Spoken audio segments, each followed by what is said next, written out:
I'm sure all of you have heard of Sejong the Great of the Joseon dynasty, who developed the Korean Hangul alphabet, almost losing his eyesight in the process.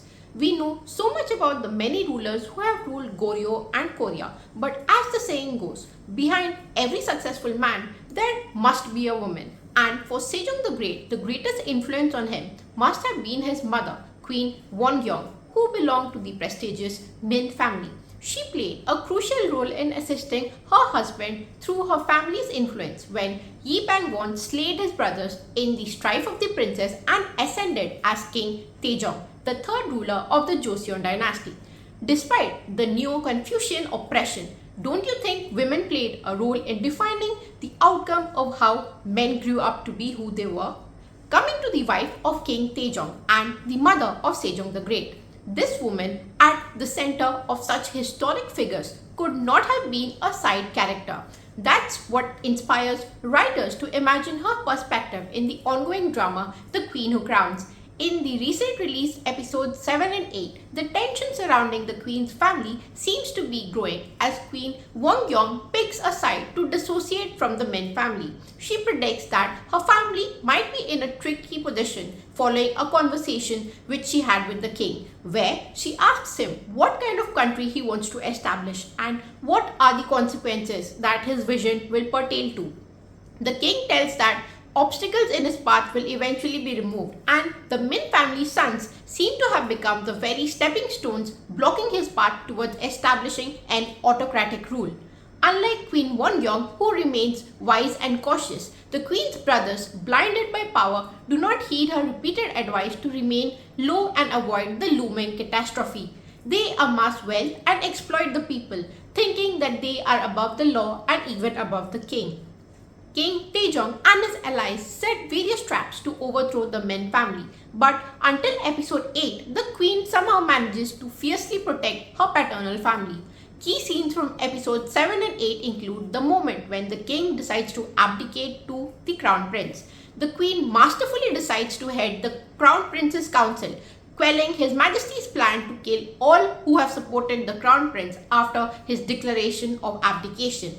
In another scene during the silkworm ceremony, royal relatives of the king try to take down the queen and her family by inciting the king to believe that the Mins were buying property and contributing to the housing crisis in the capital city. In another instance, when the Ming emissary visits Joseon and demands 50 tribute women, the king is caught off guard and reluctantly agrees. However, since Ming had promised not to follow the rules established by the previous Yuan dynasty, the queen sets up scholars to come up with ideas to outsmart the Ming emissary.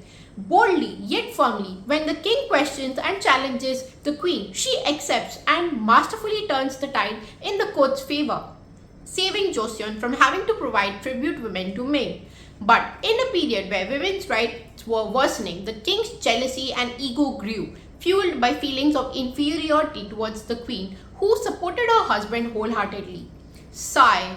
Based on the preview for episode 9, it seems the fall of the Min family is just around the corner. With only 4 episodes remaining for the Queen Who Crowns to wrap up, I have really enjoyed the storyline so far. The character development has won my heart, especially since the 2-episode prequel offers a separate narrative and experience where we see how the 2 lead characters have had such a journey together, from marrying young and staying at the Min family residence away from the palace, to growing up in a relatively different atmosphere, sharing a dream together, and their journey to the Joseon throne, all the way raising a family of 12 children together. Let's see how the end of the Queen Who Crowns takes place. So, in the final years of their lives, as documented in history, their relationship became so strained that the king avoided visiting the queen's quarters and the queen hid her pregnancy from the king after giving birth to a princess.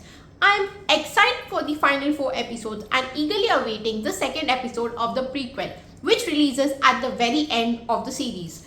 Hopefully, they show the queen's perspective through her eyes until the final moments of her life, up until her age of 55, after spending roughly 3 years as Queen Dowager, when her third son Yido aka Sejong the Great takes the Joseon throne and marks a new era with a new reign. That's all for now. Have you been watching The Queen Who Crowns?